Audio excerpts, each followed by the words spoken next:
As we're still continuing in this particular topic, as you notice at the top of page 3, the topic changes very slightly, but a little bit.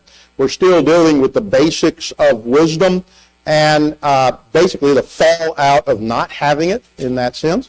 So we continue our contrast between Solomon's approach to the idea of what happens to the wise versus what happens to the foolish. And of course, in this idea, he's going to be giving us wisdom that we should be embracing, and in light of that embracing, we're going to reap the benefits from it, and we're going to see a little bit more of that today in our lesson.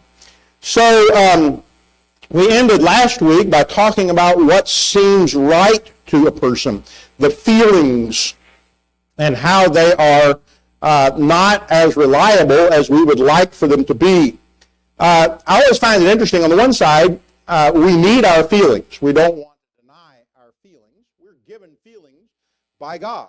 Let us not belittle the power of our feelings. But let us also recognize that they are very susceptible to everything around us. I don't know how you feel this morning, but I'm sure if we took a survey of the room, some of you are feeling better than others. You know, and it just happens to be it's humanity and it's us, and you know, some of us are not quite up to snuff. Maybe you didn't get enough sleep or whatever. It affects your feelings. You see, maybe you had a bad week, and your week just went on and on and on, and you're so glad the weekend's finally here. You know, I mean, and that may be the truth. And if it is, you may come saying, boy, I hope this next week is a better week, and I'm kind of frazzled. That's your feelings, you see, and it affects everything you do. I remember once, Foy Martin, I'd had a real bad day. I had so many phone calls, I thought the phone was going to fall off the, hook, I guess is what we used to say. And so later in the day, Foy Martin, one of our elders, called us, and when I answered the phone, I said, what do you want? I mean, I didn't even know who it was yet. You know, and he says, I think I need to come over and pray with you. You know, I think he's right. You know, sometimes we just finally had enough, you know, and the feelings just come out. There they are. You just throw them out on the floor. And and immediately you're kind of like, oh, did I say that? You know, whoops. Sorry for you. So we have these problems with feelings. Now, the proverb writer says they're not as reliable as you would like for them to be. We need something else to actually rely on, and in the case of the book of Proverbs, it is the wisdom that he's going to offer, that it can be banked on no matter how we feel.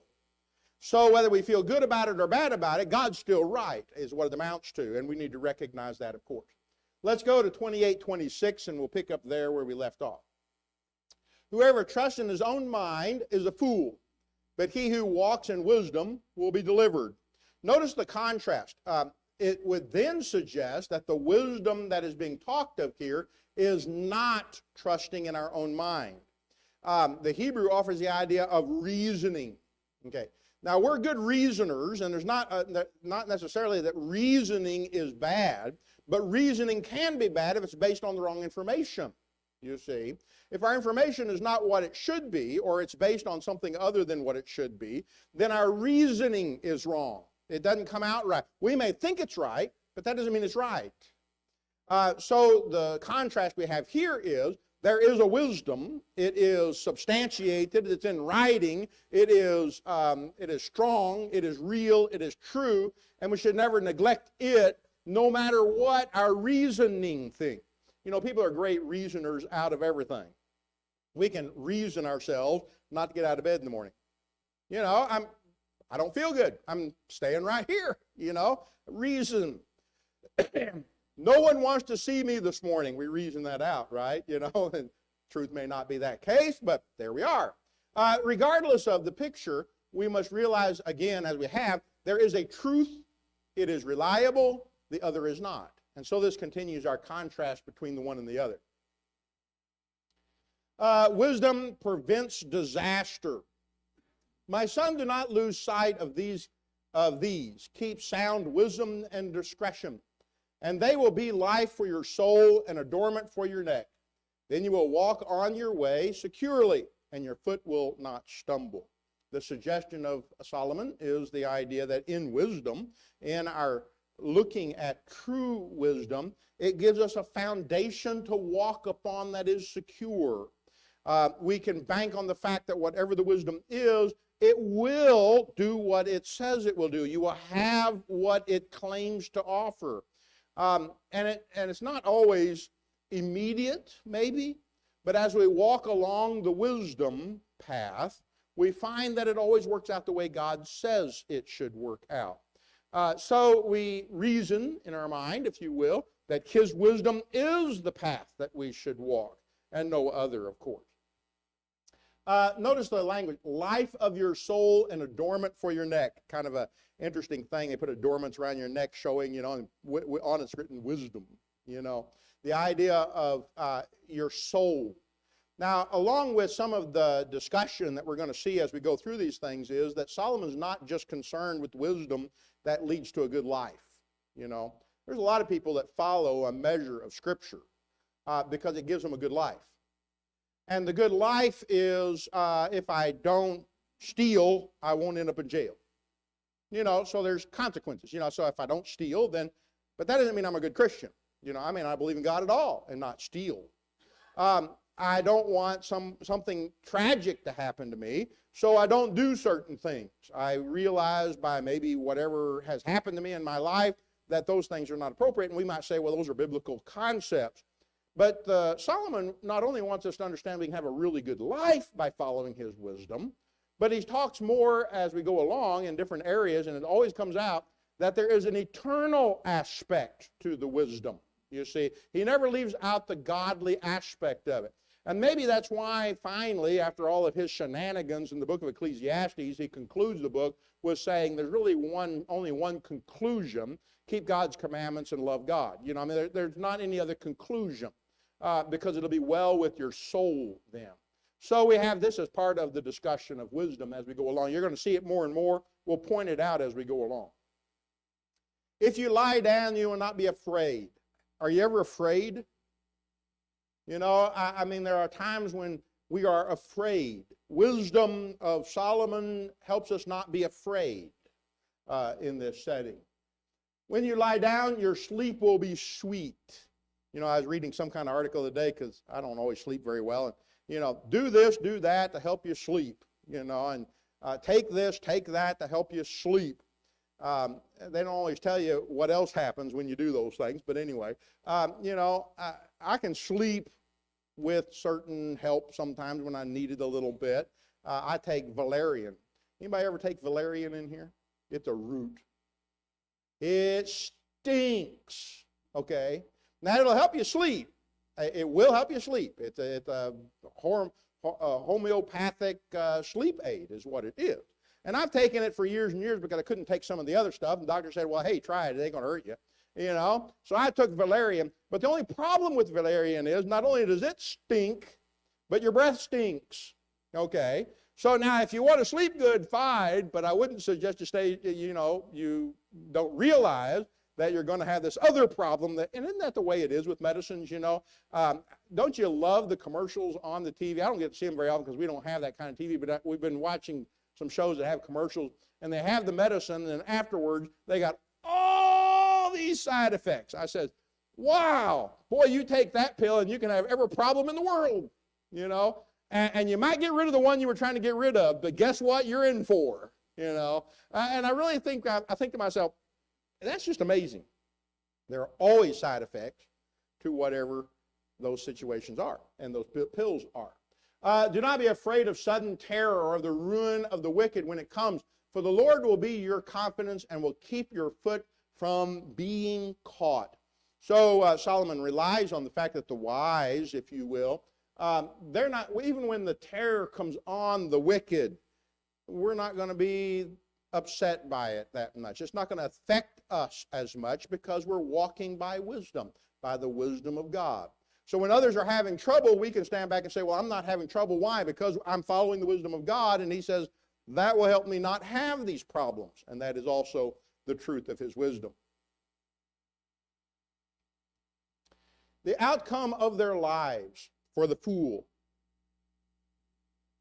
One who wanders from the way of good sense will rest in the assembly of the dead.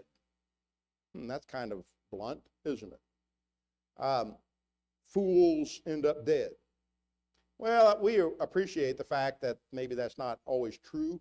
in the sense of dying, but how much is avoided by using a little good sense? You know, it just seems to me like that if you feel like you need to go 110 miles an hour on the bypass and bend, that sooner or later you might have a problem. You know, I mean, that might be the case. You know, and so you hear, do we not, every once in a while, of a good wreck. I wonder how fast they were going, you know. Would it have happened if they hadn't been going that fast? Well, I don't know that for sure, of course. But the likelihood is you might have had a little bit better time to deal with whatever was coming up. How about when you're drinking and going 110 miles an hour? Then see what happens. You know, we would think that common sense would dictate, well, but common sense doesn't, because they do it, you see. And they think they get by with it because they do a couple of times, to find out that all of a sudden that is simply not the case.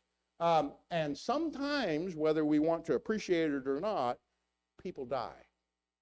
I can't think of any more difficult situation for a person who drinks to excess, alcoholic, who kills someone in an accident and they're not injured. I can't imagine living with that. You know, because I drank, I mean, of all things. I mean, now we might be in an accident, somebody might die. But to have that on my conscience, day and night, that because of what I did, and I'm not harmed, and I've got to live with that, you know, and then whatever the consequences are to my behavior, you know, that just really bothers my mind. I don't know how you do that, and I don't know how people actually do that, but I guess they do. So the truth may not always bring about the idea of true death, but if we look at it from the spiritual standpoint, fools don't care about God. There.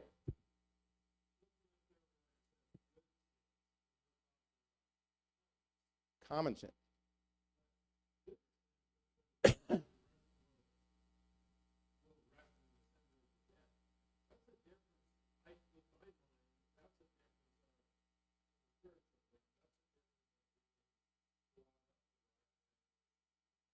Very much so.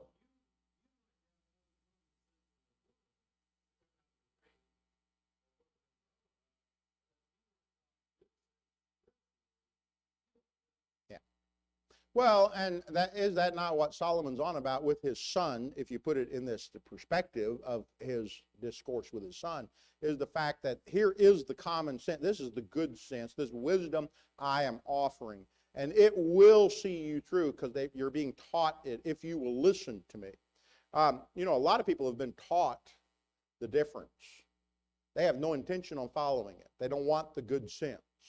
They want whatever the quick fix is, or the feeling of the moment, or whatever they gain by whatever they're doing. Yeah. Unless you come find it. Yeah. Yeah. True.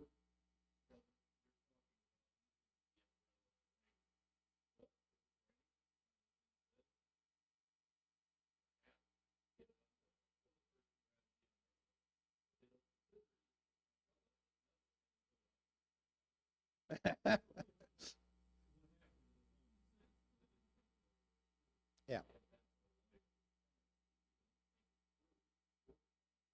Yeah, very true.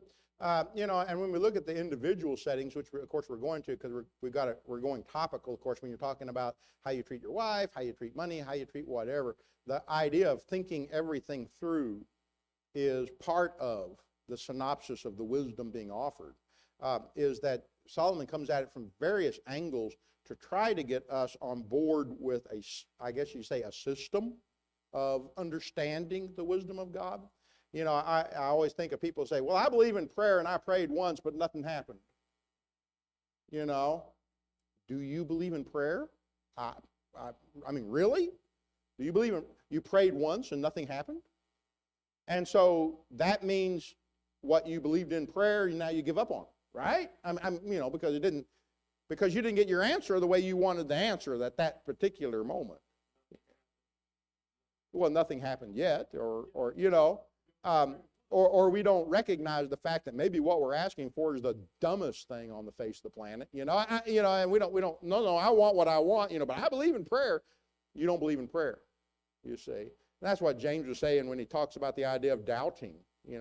Well, I know God isn't going to do it, but I'll ask him anyway. I've heard people say things like that, and I don't think they have much between the ears when it comes to God, because that's the craziest thing to say, in the face of the Creator who we're trying to discuss something with, right?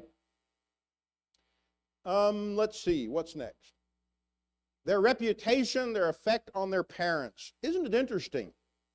And we're going to see this in what Solomon says next. We're going to bring the parents into the picture. Now, there's another section on treating parents properly, which we're going to actually have in our topical lesson. So one of these passages especially comes up again, as you can see the little asterisk in it.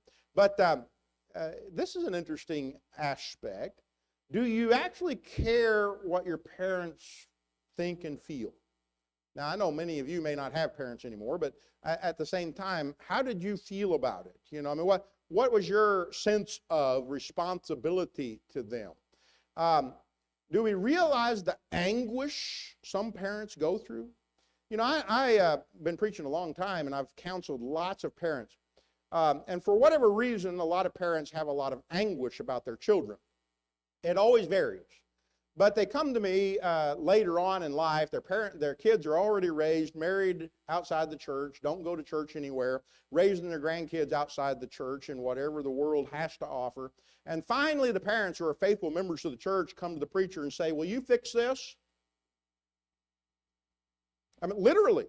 I don't know how many times in my career I've been invited to parents' homes, and they say, "Fix it." And I'm thinking, how? It should have been fixed 30 years ago. What do you want me to do? Well, go visit with my kids. Okay, fine. I don't mind going visiting with the kids. You set it up. You think they're going to set it up with the preacher? No, they don't want anything to do with the preacher.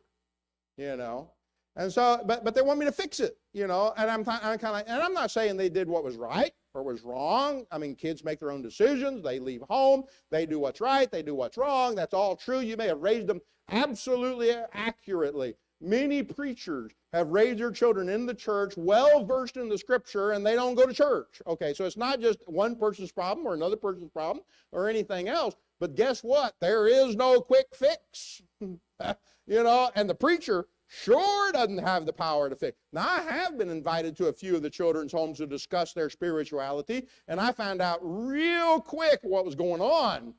And it's a real mess. But the parents, they want it fixed, and there's no fixing it.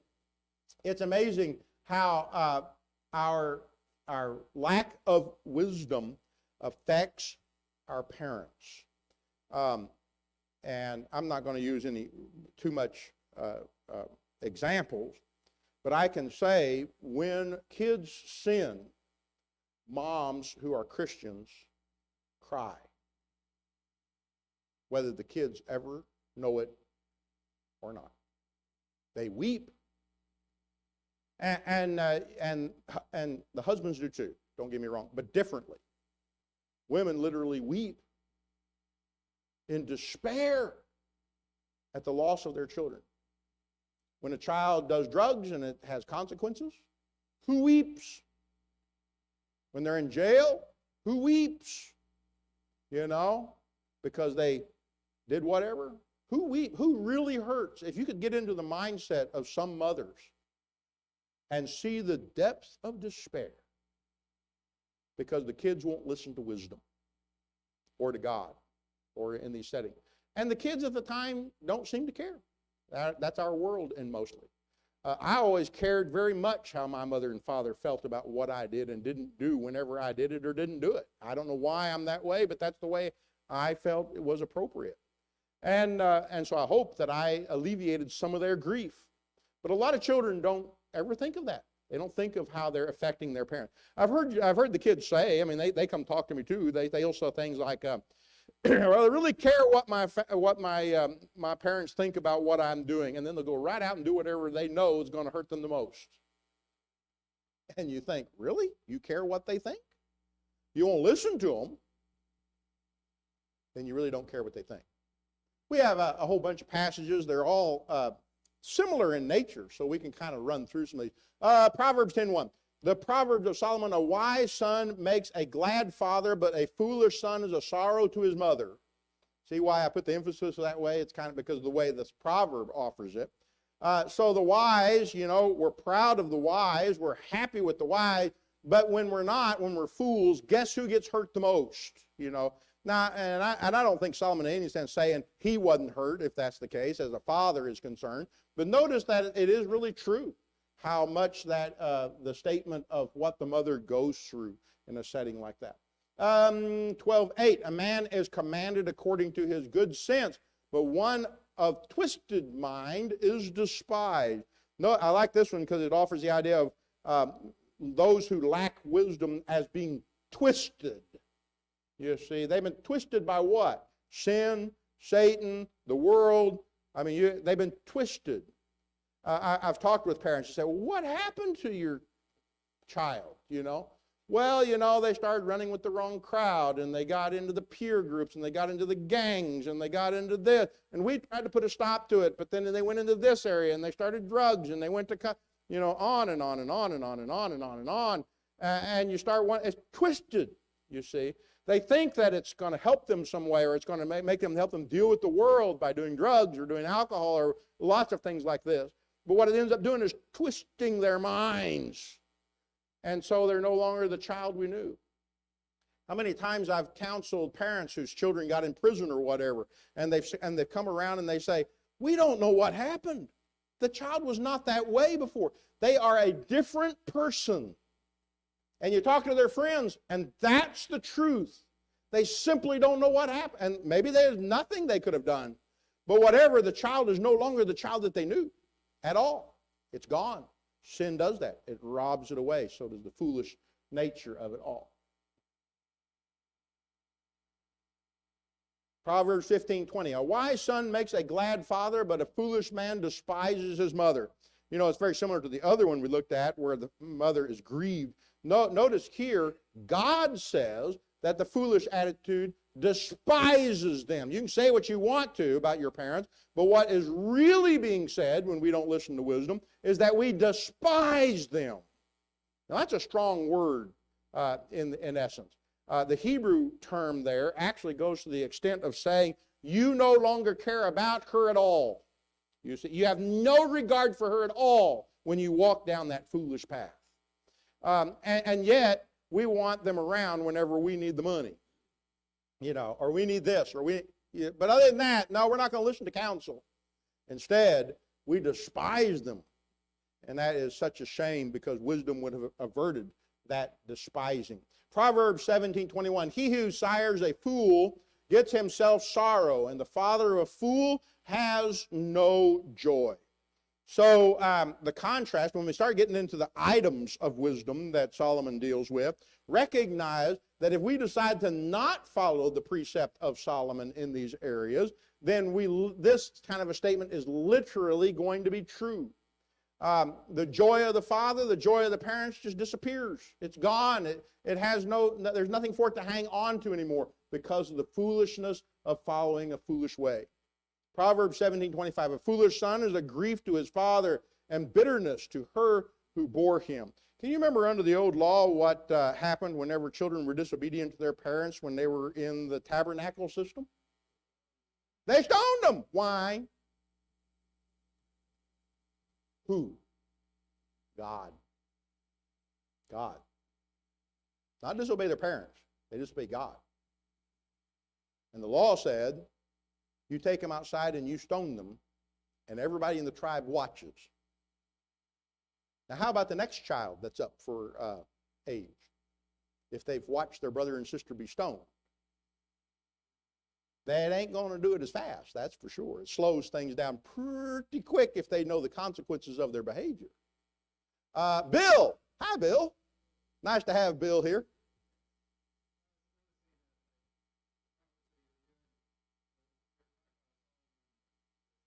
Mm-hmm.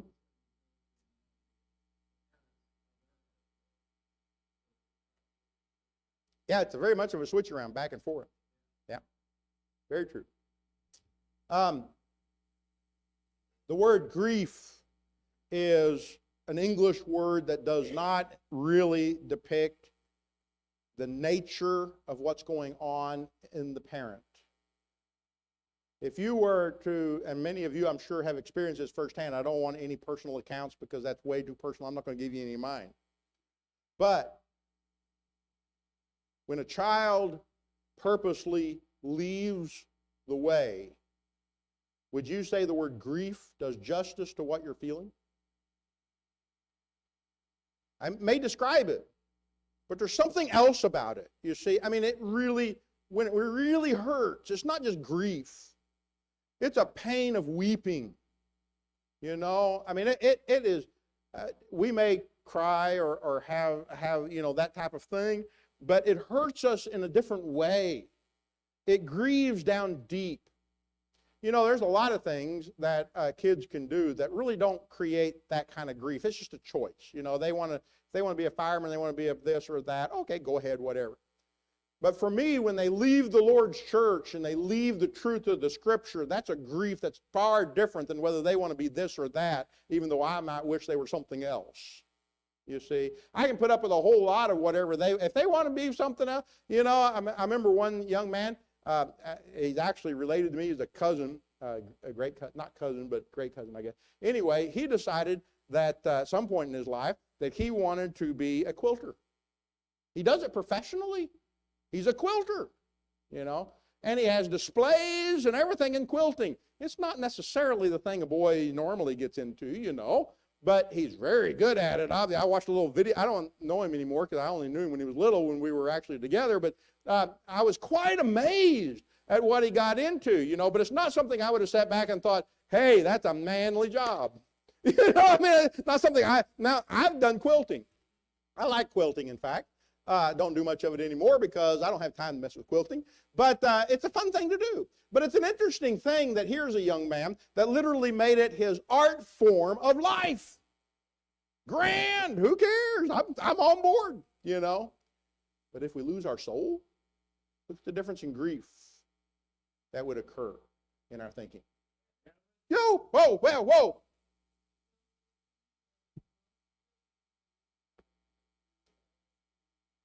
They always do. Whenever the child does no longer follow God, they blame themselves. Yep. And I guess you can weigh it. When I counsel parents that are struggling with this, you got to weigh it. One hand, is a parent responsible? And the answer, of course, is yes. We have a certain measure of responsibility to raise our children the way they should be raised. Did we all do a good job? Anybody in here do a perfect job at raising your children? Nope, didn't happen, and there's a reason, because none of us raise our children perfectly. I mean, it doesn't happen, right? Okay. But there is a certain measure of grief that always comes from the fact when they despise their upbringing. Is it all the parents' fault? And the answer, of course, is logically, nope, it's not. Because the sin of the world draws them. How many kids, I find it ironic, but it's also a study, how many kids are faithful up till college? And what happens at college? Something, you know. If their foundation is not as secure as it should be for some reason, they're easily led astray. And the parents lose their ability to control it. And because they lose their ability to control it, the child is free to try. And guess what comes next? Well, that's not necessarily the parent's fault. But still, we take the brunt of the grief of it, very much so. Who else? Dan, go for it.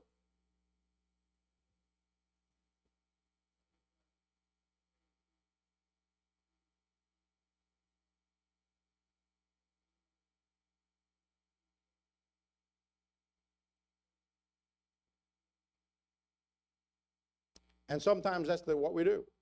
And we think it at the time. We think it's for the best, right? I mean, we don't do it and say, "Hey, it's not for the best." But how many of us send our children to public school not realizing what's being taught?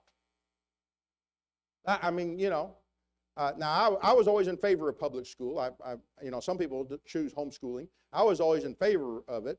But at the same time, I wanted them to bring all this junk right in the front door, because I don't like it sneaking in the back door. And they brought it all in. The bad language, the homosexuality, the transgenderism, the sexual behaviors, the alcohol, the questions on all these things. Bring them right in the front door. Let's talk about it. You know, you got to live in this world. So I'm not necessarily a homeschooling aficionado. I don't judge people that decide to do it that way. But at the same time, somehow you have got to teach your children that all this junk exists out there and they're going to work in it. If they're going to make a living, they're going to put up with people that have bad jokes, foul language, and want to go out to drink every night. I mean, they're going to live in that world. Do they understand the consequences? I wanted it to come right in the front door, so that's why I'm in favor of public school, even though everything is in public school. And it comes right in my front door, and we deal with it. You know, I hope well. But they got to live there. So so at the same time, see, Dan, we all make choices sometimes. And some of them are good and some of them are bad. And we all hold, as parents, a certain amount of guilt. We're going to. And maybe it's warranted. What do we do with that? The Scripture says repent. And then what do you do when you repent? You change your ways and move on.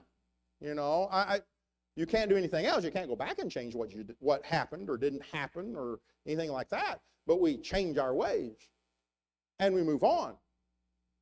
And sometimes by doing that, you can have a conversation with your kids that'll bring them closer to the Lord. But anyway, that's off our subject.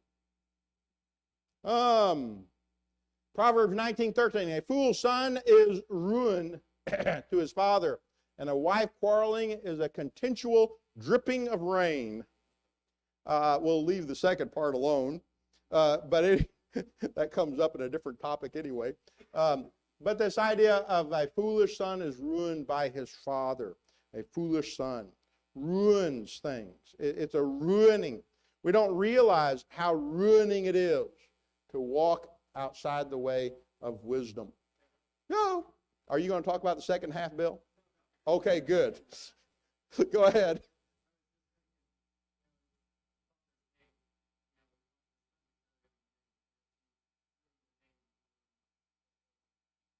Yeah. Very much so. Very much so. Happens in the church too. When we talk about spiritual things, it can happen that way as well.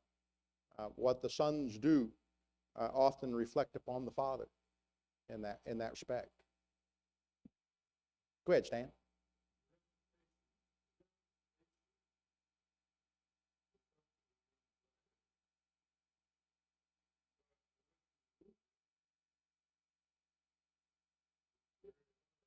To get it back.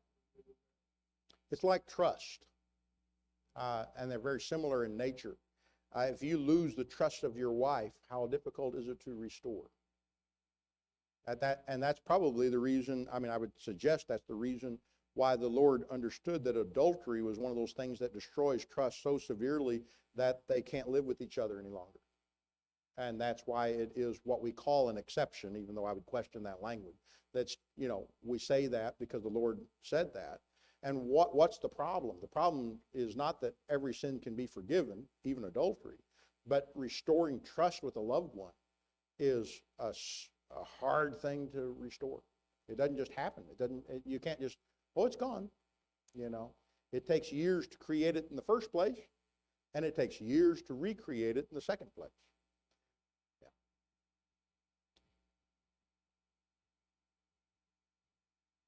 My son, if your heart is wise, my heart too will be glad. My inmost being will exult when your lips speak what is right. Maybe an encouragement from a passage like from this verse is the idea that tell the children, when they are wise, tell them how proud we are. You see, re-emphasize, I'm proud of that. Why? You see, because it leads toward the second part of it, what is right. We're proud when they're right, when they say right. We're not proud when they lie and they cheat and they do whatever the world suggests they do. In like manner, I would say, when they decide to lie and cheat, that also should be said. you see. It should be a clear definition in the minds of the parents when offering their discipline, if you will. There are certain things I cannot do. I cannot displease my Lord. And if my child is displeasing my Lord, then I must speak. I can't be completely silent. Now, how you do that, that may be a little important to decide. I wouldn't suggest that you just slam the door in their face. But at the same time, to not say anything condones. Do you appreciate that? To say nothing condones the behavior? We need to reinforce the positive and not enforce the negative. Be wise, my son, and make my heart glad, that I may answer him who reproaches me. Notice that it's not always just directly from the son or the daughter that the reproach comes. It comes from a community, you know. I remember when I was in high school, what I did in the community reflected on my dad being the preacher. And I felt very serious about that. So there's a lot of things I didn't get into just from the simple standpoint that I didn't want to hurt him in some way or another. I guess I was blessed in that way. But how many times have we heard the sad axiom of what the preacher's kids are like? You know, and what they're getting into. And it reflects upon the church. And I would venture to say that there have been a lot of good preachers that have quit preaching because of their children's behaviors. That they just quit because they can't handle that and the attitude toward it. How?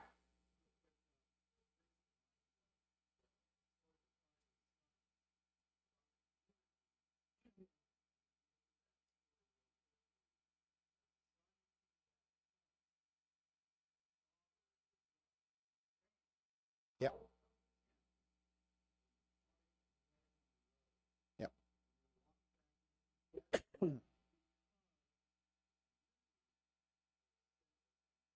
Or stoned him. Yeah. Yeah, very much so. Good point, Hal. That brings us to our next section, how well they succeed in this life. And in this section, we're going to be looking at the idea of the foolish think they succeed. What really happens is they don't. They think they do. See, the world wants us to believe the more money you make, the happier you are. Is that true? Well, it doesn't hurt. Controlled failure, you know. It's interesting when you, most of us aren't, I guess you would put us in the category, we're not wealthy, you know, in the category of wealthy. But I have rarely met a happy, wealthy person. They may act happy. They own everything. But rarely do you find a real happy one. Yeah, just reference Solomon. Just reference Solomon. We'll pick up there next week. Thank you.